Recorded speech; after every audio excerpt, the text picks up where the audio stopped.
Topik firman Tuhan pada hari ini diambil dari buku Wahyu, kitab yang terakhir, ditulis oleh Rasul Yohanes.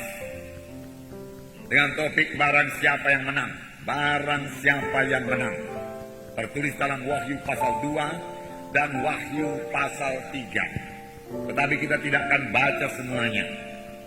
Tetapi biarlah kita mengetahui bahwa Tuhan menghendaki semua anak-anaknya menang. Dara dan saya menang. Itulah kehendak Tuhan, sama sebagaimana Yesus telah menang. Tuhan Yesuslah contoh kita, Tuhan Yesuslah teladan kita. Jangan lupa bahwasanya Tuhan Yesus menang selama dia berada dalam dunia ini. Dia berhasil menyampaikan kehendak Bapanya, melaksanakan apa yang disuruh oleh Bapanya. Dia tidak berdosa, dia mengalahkan setan, dia menyembuhkan penyakit, dia berbuat tanda jahit tanda mujizat, dan semua itu dilaksanakan oleh Tuhan Yesus dalam keadaan sebagai manusia, dalam keadaan sama seperti manusia. Dia tidak mengadakannya, saudaraku, dalam keadaan keilahiannya atau dengan kuasa keilahiannya. Firman Tuhan mengatakan bahwasanya pada waktu Tuhan turun ke dunia ini, dia telah mengosongkan dirinya, meninggalkan keilahiannya, menjadi sama seperti manusia, sama seperti saudara dan sama seperti saya. Dia punya kelemahan-kelemahan sama sebagaimana kita punya kelemahan. Dia merasa lapar, dia merasa capek, dia perlu tidur. Itulah sebabnya setan mencobai dia. Setan tentunya berpikir, dia dalam keadaan tubuh manusia, inilah saatnya aku mengalahkan Tuhan Yesus. Tetapi setan gagal. Setan tidak berhasil. Karena Tuhan Yesus terlalu bersandar pada kuasa firman Tuhan. Jadi Tuhan Yesus telah menang.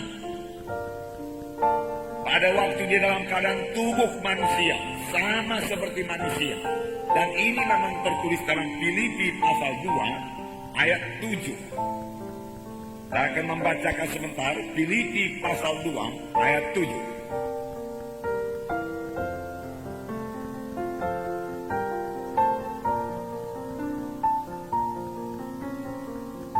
Melainkan telah mengosongkan dirinya sendiri dan mengambil rupa seorang hamba dan menjadi sama dengan manusia.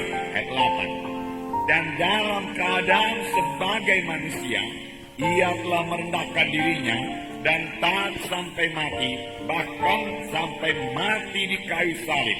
Itulah sebabnya sangat meninggikan dia dengan mengaruniakan kepadanya nama di atas segala nama, supaya dalam nama Yesus bertekuk lutut segala yang ada di langit dan yang ada di atas bumi dan yang ada di bawah bumi, dan segala lidah mengaku Yesus Kristus adalah Tuhan bagi kemuliaan Allah Bapa.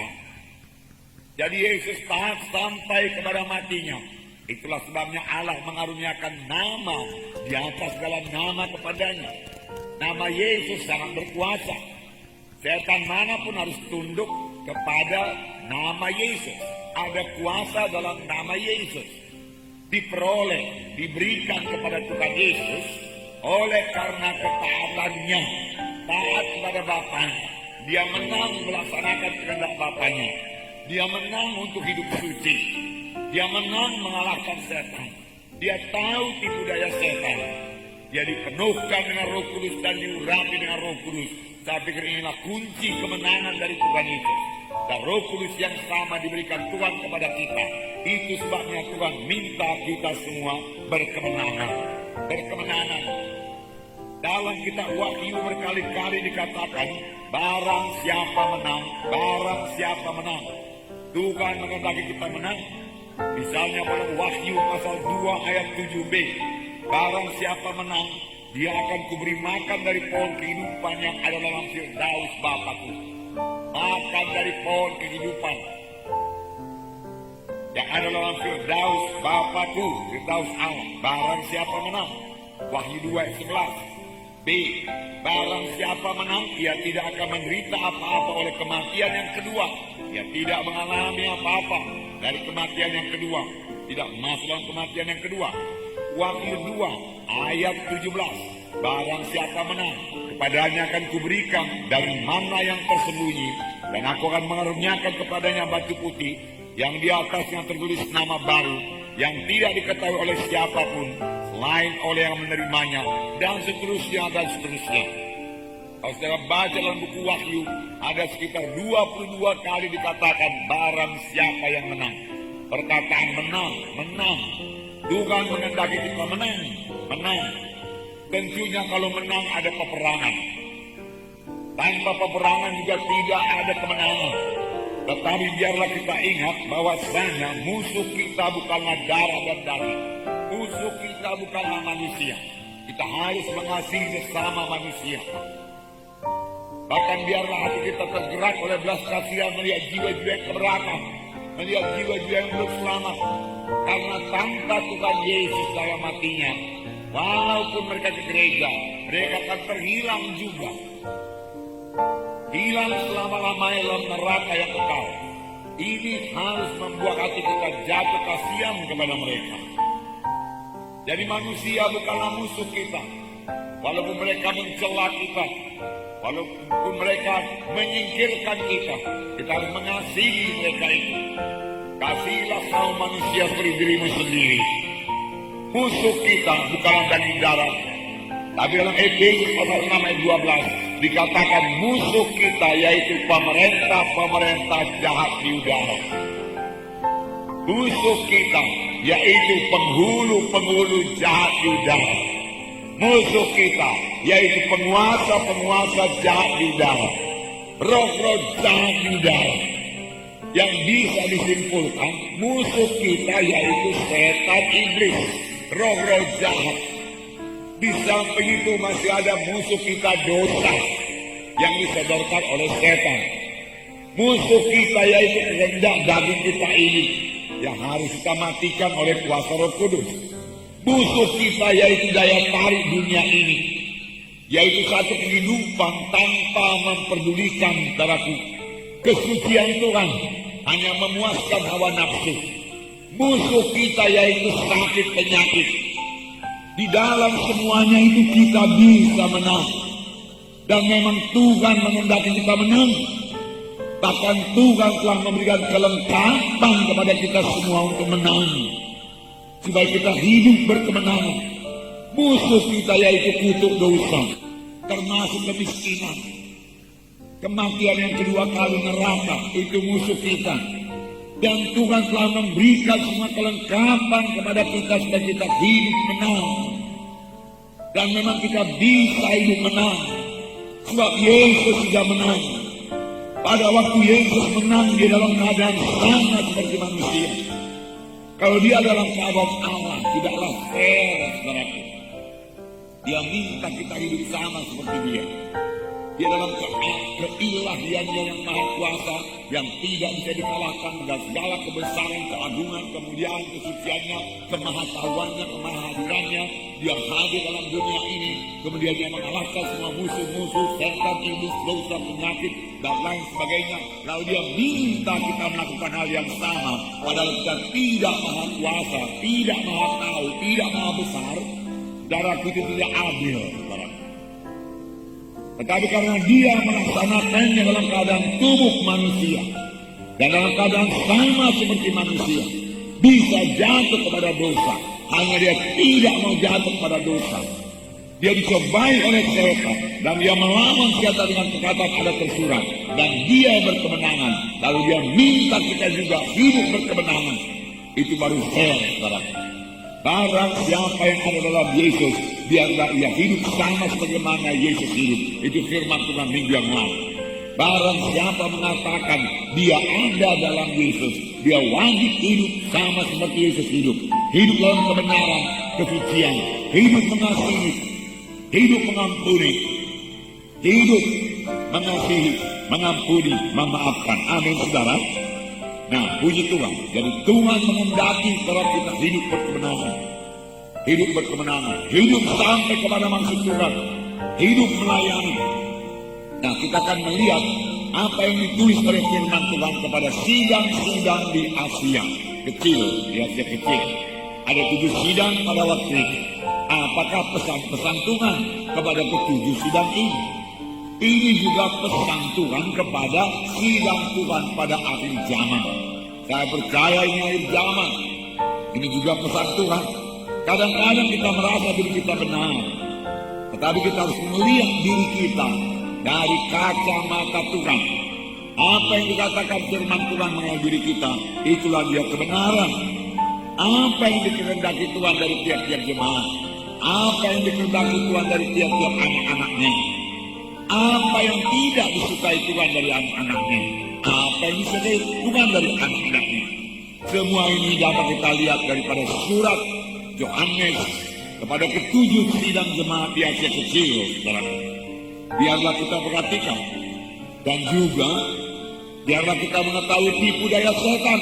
Karena dalam surat kiriman itu juga dikatakan bagaimana setan bisa menyusup ke dalam gereja. Menyusup ke dalam gereja untuk membawa gereja kepada kesesatan, bahkan membawa gereja kepada kemurtadan kalau boleh. Sehingga salah satu sidang di Asia itu dikatakan, engkau kelihatannya hidup tetapi sebenarnya engkau mati. Dalam gereja yang mati tidak ke surga, hanya gereja yang hidup yang ke surga. Jadi firman Tuhan juga berkata ada gereja yang mati, yaitu gereja Sardis. Tetapi firman Tuhan masih berkata, kuatkanlah apa yang masih ada, supaya engkau bisa hidup di hadapan Tuhan. Saudaraku, saya percaya sungguh-sungguh Tuhan akan mengangkat satu sidang yang suci. Amin, saudara. Sidang yang suci. Bukan sidang yang bercacat, bukan sidang yang berkerut. Itu sebabnya Tuhan sangat murah kepada sidang ini. Tuhan memberikan rohnya bekerja luar biasa dalam sidang ini. Gunanya untuk membentuk kita semua menjadi anak-anak Tuhan yang teguh, anak-anak Tuhan yang benar, anak-anak Tuhan yang keberkatan, anak-anak Tuhan yang berhasil, anak-anak Tuhan yang hidup suci, anak-anak Tuhan yang hidup dewasa dan berbuah. Itu kehendak Tuhan. Berapa waktu yang lalu dalam kebaktian Natal saya katakan, Tuhan Yesus tidak mati untuk membangun satu sidang yang lemah. Dia tidak akan mencurahkan darahnya untuk membangun satu gereja yang kompromi, yang setengah gelap, setengah terang. Tuhan tidak mau sidang yang demikian. Tuhan mau sidang yang terang. Tuhan mau sidang yang suci. Itulah sidang yang akan diangkat Tuhan nanti pada waktu kedatangannya kedua kali. Tahap pertama yang tidak sampai ke bumi hanya di awang-awang saja. Dan semua kita yang percaya, yang hidup benar, hidup suci, hidup menyangkal diri, akan naik ke atas dan bertemu dengan Tuhan di awang-awang. Inilah pengharapan yang luar biasa dari setiap anak-anak Tuhan. Amin, saudara. Luar biasa. Luar biasa. Nah, itu yang perlu kita kejar. Jadi mengikut Tuhan bukan hanya untuk kesembuhan saja. Kesembuhan soal kecil, saudara.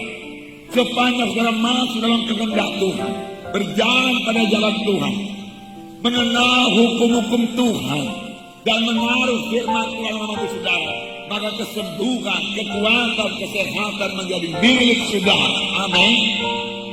Bahkan firman Tuhan mengatakan umur panjang juga ditambahkan kepada saudara, karena Tuhan itu begitu baik, saudara.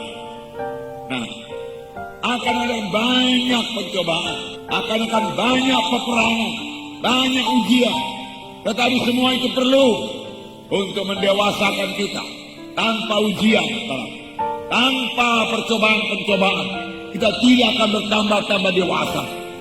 Dalam pencobaan itulah kita perlu setia kepada Tuhan. Dalam penderitaan karena mengikut Tuhan, bukan penderitaan karena dosa, penderitaan karena mengikut Tuhan, karena dicela, karena dianiaya oleh orang yang tidak setuju dengan jalan Tuhan yang suci, kita menderita. Tetapi dalam hal itulah, kalau kita tidak membalas, maka kita akan bertumbuh di dalam Tuhan. bertumbuh, bertambah-tambah dewasa dalam Tuhan. Amin, saudara. Jadi ada penderitaan dalam hidup Tuhan. Ada, Tuhan menjanjikan, nanti kita baca, saudara. Saudara yang kasih dalam nama Yesus, tanpa pencobaan, tanpa semua penderitaan itu, kita juga akan tetap bayi-bayi rohani, tidak bisa berperang. Tetapi dengan adanya pencobaan itu, kita akan bertambah-tambah dewasa dalam Tuhan, teguh dalam Tuhan. Yaitu kalau kita menghadapinya dengan kasih, kalau kita menghadapinya dengan penuh dengan Roh Kudus. Amin, saudara. Biarlah semua kita berkemenangan. Amin. Tuhan menghendaki semua kita menang, dan kita bisa menang. Luar biasa janji Tuhan bagi anak-anaknya yang menang. Kita akan membaca dalam buku Wahyu pasal 2 ayat 1 sampai 7. Wahyu pasal 2 ayat 1 sampai 7. Bukan Alkitab saudara, kita akan membaca bersama-sama. Wahyu pasal 2 ayat 1 sampai 7. Kita baca. Tuliskanlah kepada malaikat jemaat di Efesus, inilah firman dari Dia yang memegang ketujuh bintang itu di tangan kanannya dan berjalan di antara ketujuh kaki biang emas itu. Aku tahu segala pekerjaanmu, baik jerih payahmu maupun ketekunanmu. Aku tahu bahwa engkau tidak dapat sabar terhadap orang-orang jahat, bahwa engkau telah mencobai mereka yang menyebut dirinya rasul, tetapi yang sebenarnya tidak demikian, bahwa engkau telah mendapati mereka pendusta, dan engkau tetap sabar dan menderita karena namaku, dan engkau tidak mengenal lelah. Namun demikian aku mencela engkau, karena engkau telah meninggalkan kasihmu yang semula. Sebab itu ingatlah betapa dalamnya engkau telah jatuh. Bertobatlah dan lakukanlah lagi apa yang semula engkau lakukan. Jika tidak demikian, aku akan datang kepadamu, dan aku akan mengambil kaki bianmu dari tempatnya, jikalau engkau tidak bertobat. Tetapi ini yang ada padamu, yaitu engkau membenci segala perbuatan pengikut-pengikut Nikolaus yang juga kubenci. Siapa yang bertelinga hendaklah ia mendengarkan apa yang dikatakan Roh kepada jemaat-jemaat. Barang siapa menang, dia akan kuberi makan dari pohon kehidupan yang ada dalam taman Firdaus Allah. Nah, ada beberapa hal-hal yang dipuji Tuhan dari sidang Efesus ini. Aku tahu segala pekerjaanmu. Jadi sidang Efesus masih melayani. Bahkan segala jerih payahmu, jadi dia melayani dengan sungguh-sungguh. Bahkan segala ketekunanmu, memang melayani harus dengan tekun. Bahkan dikatakan engkau lelah, memang dia bekerja sungguh-sungguh sampai dia lelah. Baik sekali, saudara, baik sekali. Jadi mereka melayani. Memang semua anak-anak Tuhan harus melayani. Amin, saudara. Saudara dan saya harus melayani. Bukan semua jadi pendeta, bukan semua jadi gembala sidang, tetapi semua kita adalah saksi-saksi Tuhan. Jangan malu mengaku Tuhan Yesus. Kabarkan Injil ke seluruh bumi. Firman Tuhan berkata, kabarkan Injil kepada famili-famili kita. Ini saat Natal sudah datang, tahun baru juga sudah dekat. Itulah waktunya kita mengunjungi famili-famili kita yang membawa satu kado, satu hadiah Natal, hadiah tahun baru yang sangat indah, yaitu berita Injil. Bagus juga kalau saudara tambahi dengan segala macam kue-kue dan lain roti-roti, terserah kepada saudara. Tapi jangan ketinggalan Injil yang berkuasa. Kita datang, kumpulkan mereka, dengarkan firman Tuhan, katakan oleh Injil Tuhan ini. Nah, semua anak-anak Tuhan adalah saksi Tuhan. Kita harus berani mengabarkan Injil. Jangan takut. Firman Tuhan berkata, kamu akan beroleh kuasa telah apabila Roh Kudus turun ke atas kamu, dan kamu menjadi saksi bagiku di Yerusalem, Yudea, Samaria, hingga sampai ke ujung bumi. Roh Kudus akan menolong saudara. Saudara sudah dipenuhkan dengan Roh Kudus. Roh Kudus yang dalam saudara itu akan memimpinkan, saudara akan mengajari, saudara akan mengurapi saudara, menyanggupkan saudara untuk menjadi saksi Tuhan. Karena Tuhan tidak akan menyuruh kita melakukan sesuatu yang kita tidak sanggupi. Saudara berkata ada yang takut. Firman Tuhan berkata Tuhan tidak memberikan kepada kita hati roh ketakutan, tapi roh kasih, kuasa, roh yang memerintahkan diri. Itu yang diberikan Tuhan kepada kita. Dan kasih yang sempurna mengusirkan ketakutan. Minggu yang lalu, dalam 1 Yohanes 4 ayat 18, saya bacakan kepada saudara. Di dalam kasih tidak ada ketakutan. Kasih yang sempurna melenyapkan ketakutan. Sebab ketakutan mengandung hukuman. Dan barang siapa takut, ia tidak sempurna di dalam kasih. Barang siapa takut, belum sempurna dalam kasih. Di dalam kasih tidak ada ketakutan. Ayat 19. Kita mengasihi karena Allah lebih dahulu mengasihi kita. Biar saya bacakan terus. Jikalau seorang berkata aku mengasihi Allah dan ia membenci saudaranya, maka ia adalah pendusta. Dan barang siapa tidak mengasihi saudara yang dilihatnya, bagaimana mungkin? Tidak mungkin mengasihi Allah yang tidak dilihatnya. Dan perintah ini kamu terima dari Dia. Barang siapa mengasihi Allah, ia harus juga mengasihi saudaranya. Di dalam kasih tidak ada ketakutan. Kalau kita sudah mengasihi jiwa yang terhilang itu, kita akan mau berani menyaksikan Injil Tuhan kepadanya dengan pimpinan Roh Kudus, dengan roh yang lemah lembut, dengan mengasihi Dia, bukan dengan menunjukkan bahwasanya kita ini sangat rohani, tidak. Karena dengan menunjukkan bahwasanya kita mengetahui lebih banyak ayat-ayat, tidak. Tetapi dengan mengasihi Dia, dengan satu kerinduan yang sungguh-sungguh, supaya dia sampai kepada keselamatan. Atau kalau dia sakit, supaya dia sembuh daripada penyakitnya. Karena kita percaya Tuhan sudah berubah dan Dia akan menyembuhkan penyakit.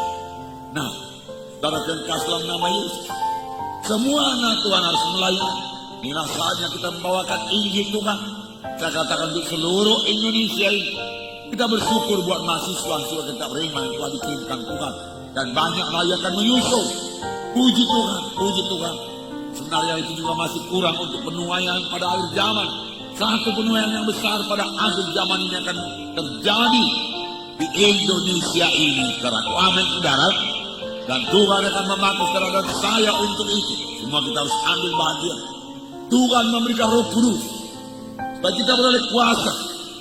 Tetapi kamu akan beroleh kuasa apabila Roh Kudus turun ke atas kamu, dan kamu akan menjadi saksi bagiku. Yerusalem, Judea, Samaria, sudah sampai ke ujung bumi. Kamu akan beroleh kuasa. Kamu akan beroleh kesanggupan menjadi saksi Tuhan. Kamu akan sanggup mengikuti Tuhan dengan Roh Kudus. Kamu akan sanggup menyaksikan cinta Tuhan dengan Roh Kudus di dalam hati kita. Dia penolong kita. Dia hidup. Dia bicara. Dia memimpin kita pada segala kebenaran. Itulah Dia Roh Kudus. Nah, saudara yang kasih dalam nama Yesus, beritakan Injil. Itulah berita keselamatan, berita penebusan dari Tuhan Yesus. Yesus datang untuk menebus manusia yang dari dosa, membawanya dari mati rohani menjadi hidup rohani. Roma 1:16 berkata, Injil adalah kuasa Allah yang menyelamatkan. Kalau kita membawakan Injil Tuhan, kuasa Tuhan bekerja untuk menyelamatkan jiwa-jiwa. Dan lihat saja pada hari Natal, waktu saya memberitakan bahwasanya Tuhan Yesus sudah mengangkat dosa manusia. Dia disengsarakan supaya kita jangan disengsarakan. Dia mati di kayu salib, darahnya dicurahkan di kayu salib. Dia berpisah dengan Bapanya supaya kita jangan berpisah dengan Bapa. Dia mencurahkan darahnya untuk menebus kita. Karena kamu ditebus daripada cara hidup yang lama, bukan dengan emas dan perak, tetapi kamu ditebus dengan darah yang mahal, darah anak domba yang tidak bercacat celah, yaitu darah Kristus, darah Yesus, darah Kristuslah yang menembus saudara. Yang saudara lahir baru, selamat, jadi anak-anak Tuhan. Berita seperti ini sangat berkuasa, membawa jiwa-jiwa kepada keselamatan. Berita seperti ini sangat dibenci oleh setan. Segala berita boleh diberitakan, setan tidak keberatan, asal jangan berita Injil, berita yang berkuasa, berita tentang Yesus yang menyelamatkan. Itu yang sangat dibenci oleh setan. Justru itulah berita yang diberikan kepada kita untuk diberitakan. Diberitakan pada orang-orang yang terhilang. Yesus substitusi kita. Yesus juru selamat kita. Yesus mati ganti kita. Seharusnya kita dihukum, tapi karena Tuhan sudah dihukum, kita tidak perlu dihukum lagi. Barang siapa yang percaya kepada tidak binasa, mereka beroleh hidup yang kekal. Siapa yang menerima Yesus sebagai Tuhan dan Juru Selamatnya, kepada yang diberi hak menjadi anak-anak Allah, untuk menerima sebagai Tuhan dan Juru Selamat, kita harus percaya kepadanya. Dalam pengertian percaya kepada Tuhan Yesus, kita harus bertobat meninggalkan segala dosa kita. Itulah dia keselamatan. Tanpa pertobatan, tanpa percaya juga tidak ada keselamatan. Saudara, ini harus menjadi berita tiap-tiap anak-anak Tuhan. Semua kita sudah tahu berita ini. Beritakanlah. Beritakanlah. Beritakan dengan jelas. Jangan malu. Tuhan akan menolong saudara. Ini yang dikerjakan sidang di Efesus. Dan Tuhan berkata, aku suka pekerjaan seperti ini. Aku tahu kau menginjak dengan lelah. Melayani. Engkau memuridkan. Engkau sangat lelah. Aku tahu ketekunanmu. Tekun. Kalau mengerjakan pekerjaan Tuhan juga perlu tekun. Tidak mudah menyerah. Itu membawa buah bagi kita. Amin, saudara. Ya, harus tekun. Puji Tuhan. Yang kedua dikatakan yang baik. Engkau sabar menderita oleh karena namaku.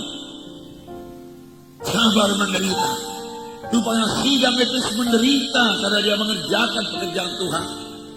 Penderitaan karena mengikut Tuhan. Saudara bertanya, penderitaan apa pula ini? Bukankah Tuhan mengangkat kita daripada penderitaan? Sekarang mengapa lagi datang penderitaan? Penderitaan dan penderitaan ada dua. Satu penderitaan karena dosa dan kutuk dosa karena penyakit. Itu penderitaan. Tetapi ada satu penderitaan lagi karena kita mengikut Tuhan dengan sungguh-sungguh. Tidak ada kompromi, tidak mau berbuat dosa, tidak ikut kuasa-kuasa kegelapan, tidak ikut perbuatan yang najis. Maka kita akan disingkirkan oleh masyarakat yang masih hidup dalam dosa yang belum kenal Tuhan Yesus. Terjadi penderitaan, bisa dianiaya juga. Karena itu. Tetapi itu adalah bagian kita. Tetapi bukan penderitaan karena kutuk dosa, karena penyakit, karena kelemahan, karena kemiskinan. Tuhan sudah mengangkat kita daripada semua kutuk dosa. Amin, saudara. Untuk itulah Yesus disalib supaya kita bebas daripada kutuk dosa. Amin. Itu kehendak Tuhan. Bebas sungguh-sungguh dari kutuk dosa. Ikut Tuhan sungguh-sungguh. Beriman untuk itu kalau saudara belum bebas sungguh-sungguh daripada penyakit. Lihat kesembuhan saudara. Katakan, Tuhan, ini saatnya aku sudah bebas daripada kutuk dosa. Bukankah aku telah menyerahkan seluruh hidupku kepadamu, Tuhan? Dan firman berkata Galatia 3:13-14, terkutuklah orang yang digantung pada kayu salib. Yesus telah berbuat ini supaya berkat Abraham sampai kepada kami, sampai kepada saya. Sekarang saya menerima berkat Abraham, tidak dibawa kutuk dosa lagi. Haleluya, Tuhan. Kalau kutuk dosa kemiskinan lari daripada aku. Kalau kutuk dosa penyakit, pergi ke dalam nama Yesus. Kutuk dosa kelemahan, pergi dalam nama Yesus. Berkat Abraham dan milik udara. Itu sudah tersedia, itu milik saudara. Terima dengan iman. Amin, saudara. Terima dengan mengikut Tuhan sungguh-sungguh. Kalau sudah bebas daripada, katanya masih ada penderitaan. Yaitu penderitaan karena kita mengikut Tuhan, karena tidak kompromi. Di dalam 2 Timotius 3:10-12. 2 Timotius pasal 3. 2 Timotius pasal 3 ayat 10-12. Saya bacakan kepada saudara. Tetapi engkau telah mengikuti ajaranku, cara hidupku, pendirianku, imanku, kesabaranku, kasihku, ketekunanku. Haleluya. Paulus dapat berkata demikian. Hidupnya benar-benar telah berubah dan menjadi teladan, menjadi guru kepada Timotius. Dia sudah matang sungguh-sungguh. Engkau telah mengikuti ajaranku. Haleluya. Cara hidupku. Cara hidup Paulus yang sudah berubah, demikian cara hidup kita tentunya berubah dalam Tuhan Yesus. Pendirianku, imanku, kesabaranku, kasihku, dan ketekunanku. engkau telah ikut menderita penganiayaan dan sengsara, seperti yang telah kuderita di Antioquia dan Iconium dan di Listra. Semua penganiayaan itu kuderita, dan Tuhan telah melepaskan aku daripadanya. Banyak penderitaan dialami oleh Paulus, tapi Tuhan melepaskan dia juga. Ayat 12. Memang setiap orang yang mau hidup beribadah dalam Kristus Yesus akan menderita aniaya. Jadi gak usah heran orang membenci saudara, gak usah heran orang mengata-ngatain saudara. Kalau saudara tidak ikut lagi acara-acara kegelapan, tidak mau berbuat dosa, harus saudara bersaksi karena saudara berdoa. Tapi jangan pula tidak berdoa. Setiap anak-anak Tuhan harus berdoa. Itulah kekuatan kita. Setiap orang yang mau hidup beribadah dalam Kristus Yesus akan menderita aniaya. Sedangkan orang jahat dan penipu akan bertambah jahat. Mereka menyesatkan dan disesatkan. Orang jahat akan bertambah jahat. Mereka menyesatkan dan disesatkan. Kesesatan akan bertambah-tambah. Kejahatan akan bertambah-tambah. Oleh sebab itu aniaya juga akan bertambah-tambah. Tantangan juga akan bertambah-tambah. Dalam penginjilan tantangan akan bertambah-tambah. Mari cepat bergerak. Amin saudara. Injil harus diberitakan supaya Yesus segera datang. Ini bagian kita bersama. Mari berkorban buat pemberitaan Injil. Nah, berkorban. Supaya Injil Tuhan dapat diberitakan dengan segera. Dan saudara-saudara para alumni hidup dalam roh Tuhan. Mohon kuasa Tuhan. Mohon urapan Tuhan. Pengertian yang bertambah-tambah. Dan saudara boleh membangun kerajaan sorga. Dan boleh segera diutus untuk membangun sidang Tuhan di seluruh Indonesia ini. Amin saudara. Haleluya. Nah, puji Tuhan. Puji Tuhan saudara. Haleluya. Roma 8. Dikatakan kita akan menerima pahala. Tapi bukan hanya pahala. Roma 8 ayat 17. Saya bacakan. Dan jika kita adalah anak, maka kita juga adalah ahli waris. Haleluya. Haleluya saudaraku. Ahli waris. Ahli waris dari Bapa kita yang kaya raya. Tentunya luar biasa ahli. Luar biasa warisannya ini. Luar biasa. Saya bacakan. Dan jika kita adalah anak, maka kita juga adalah ahli waris. Maksudnya orang-orang yang berhak menerima janji-janji Allah, yang akan menerimanya bersama-sama dengan Kristus. Yaitu jika kita menderita bersama-sama dengan Dia, supaya kita juga dipermuliakan bersama-sama dengan Dia. Menderita bersama-sama dengan Dia. Dikata-katain bersama-sama dengan Dia. Dicela, diusir bersama-sama dengan Dia. Direndahkan, dihinakan bersama-sama dengan Dia. Bersama-sama dengan Yesus. Yesus juga diusir. Bersama-sama dengan Yesus. Tetapi lihat ayat 18 apa dikatakan. Ayat 18. Sebab aku yakin bahwa penderitaan zaman sekarang ini tidak dapat dibandingkan dengan kemuliaan yang akan dinyatakan kepada kita. Dengan warisan itu, dengan kemuliaan yang menunggu kita, bahkan di dunia ini, apalagi dalam hidup yang kekal. Sangatlah luar biasa kemuliaan itu. Penderitaan pada zaman sekarang ini tidak ada artinya. Sangat kecil, sangat sebentar dibanding dengan masa yang kekal dalam kemuliaan selama-lamanya. Oleh sebab itu tekunlah menderita karena Injil Tuhan. Amin saudara. Tekun menderita karena Injil Tuhan. Jangan mundur karena penderitaan yang sedikit. Harus menderita dalam penginjilan. Berapa kali kami diusir dari satu desa. Di satu desa kami dilempari dengan batu. Kami harus lari karena mengabarkan Injil saudara. Di desa yang lain kami berperang dengan dukun-dukun. Dan dalam KKR saudaraku, banyak gangguan, tantangan. KKR di Jambi, pemberitahuan lengkap semua saudara. Waktu mulai kebaktian saudara, doa pembukaan, lampu mati saudara. Kemudian dikejar ke PLN saudaraku, tidak hidup lagi sampai selesai KKR. Mic tidak ada. Saya hanya bicara melalui mic saudaraku yang kecil itu dan lilin beberapa banyak. dibeli. Senter 1 lusin dibeli, saudara, hidup terus. Saudara. Hari yang kedua, sudah diurus semua, listrik kelihatannya baik. Lalu kami berangkat dari hotel saudaraku di Jambi, saudara. Baru beberapa menit naik mobil, seluruh daerah itu menjadi gelap. Kembali lagi malam kedua demikian juga, saudara.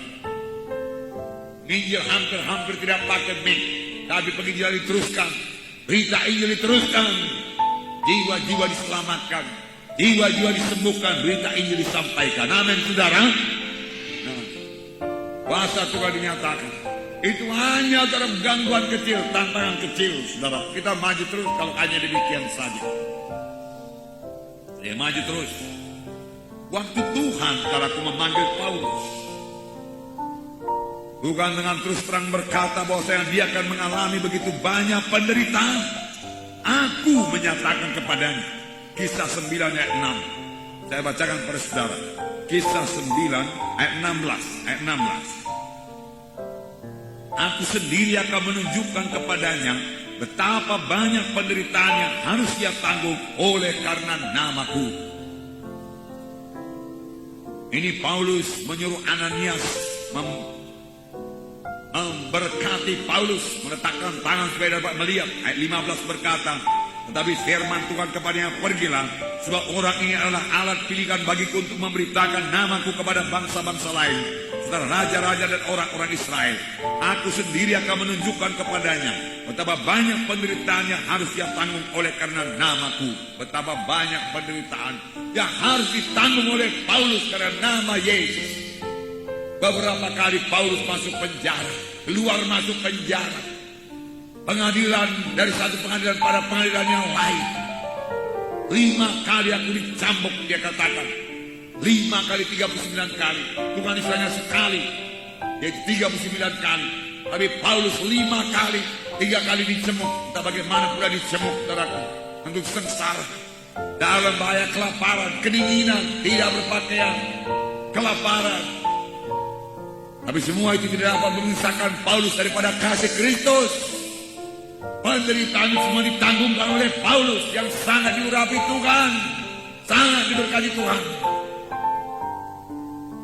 Saudara ingat di Filipi, karena dia mengabarkan Injil dan mengusir roh setan dari satu gadis yang kerasukan, dia dimasukkan dalam penjara yang paling dalam. Sesudah dicambuk lebih dahulu, punggungnya luka-luka. Tetapi dia bukannya, saudaraku, menyalahkan Tuhan. Bukannya, saudaraku, menggerutu, saudaraku, tidak. Tapi tengah-tengah malam itu Paulus dan Silas menyanyikan nyanyian pujian kepada Tuhan dengan luka-luka yang mulai menggigit, berdenyut karena mulai infeksi. Mereka tidak berpikir apakah kami akan tetanus begini begitu, tidak. Mereka tidak berkata, oh Silas, beginilah nasib kita ini. Memang dulu kukatakan semata kalau mengikut Tuhan senang sukacita keberkatan, tapi akhirnya kita masuk penjara juga. Rasanya gak sanggup lagi mengikut Tuhan. Dia tidak berkata demikian. Alangkah indahnya Silas, inilah dia penderitaan karena kita mengikut Tuhan. Penderitaan ini tidak sebanding dengan pahala yang menanti kita di sorga. Ini terjadi karena kita memberitakan Injil, karena kuasa Tuhan dinyatakan, dan satu gadis kecil dibebaskan daripada roh jahat. Yang sekarang dia menjadi orang percaya yang kelak masuk ke sorga. Dan Injil juga telah diberitakan kepada banyak orang di Filipi. Tentunya akan berdiri sidang Filipi, dia katakan. Mari kita bersukacita, Silas, mari kita menyanyi. Mereka menyanyi dengan tangan digari, kaki digari. Mereka menyanyi bersorak-sorai kepada Tuhan. Mereka berdoa di tengah-tengah penjara itu. Dan orang-orang penjara mendengarnya. Mereka bisa bersukacita dalam Tuhan di tengah-tengah penderitaannya. Sehingga kuasa Tuhan dinyatakan.